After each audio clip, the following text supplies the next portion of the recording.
झूठी और बनावटी एफआईआर अगर कोई व्यक्ति किसी के खिलाफ करा दे तो क्या करना चाहिए। वैसे नया कानून में बदलाव करते हुए ऐसे व्यक्तियों के खिलाफ जो झूठी रिपोर्ट दर्ज कराते हैं उनके खिलाफ सख्ती से कार्रवाई करने के निर्देश प्लस कड़ी सजा का प्रावधान कर दिया है।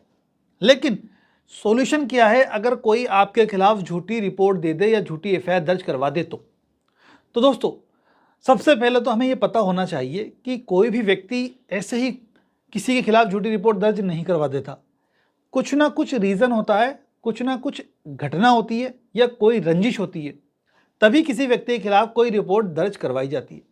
फॉर एग्जाम्पल, सडन एक्ट हुआ है। सडन यानी आप कहीं किसी दिशा से जा रहे थे और दूसरी साइड से कोई व्यक्ति आ रहा था, आपके बीच में या तो एक्सीडेंट होने से कहासुनी हो गई और झगड़ा हो गया, तो ये सडन घटना है।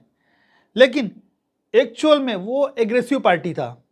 एक्सीडेंट हुआ, आपने उसको कहा सॉरी और आप जाने लगे, लेकिन उसने अटैक कर दिया। फिर आपने अपना डिफेंस किया, उसमें उसकी चोट लगी है, लेकिन उसने जाकर के थाने पे झूठी रिपोर्ट दर्ज करवा दी कि आपने उसको रोक करके उसके साथ मारपीट की और जानलेवा हमला किया। तो ऐसी सिचुएशन में क्या करेंगे, क्या सॉल्यूशन है। अब दूसरी घटना लेते हैं, सबका सॉल्यूशन लगभग सेम ही आएगा।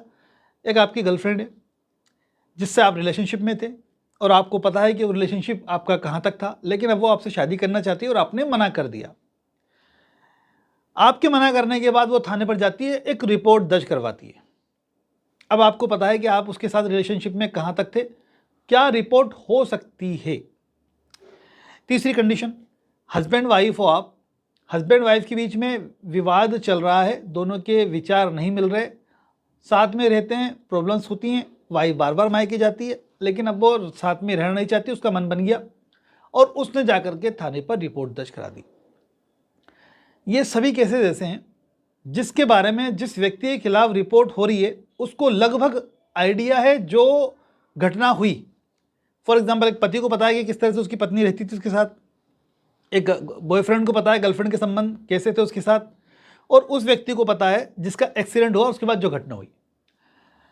अब ऐसे केसेस के अंदर सबसे पहला काम जो होना चाहिए ना, वो होना चाहिए आपका कंसल्टेंसी का।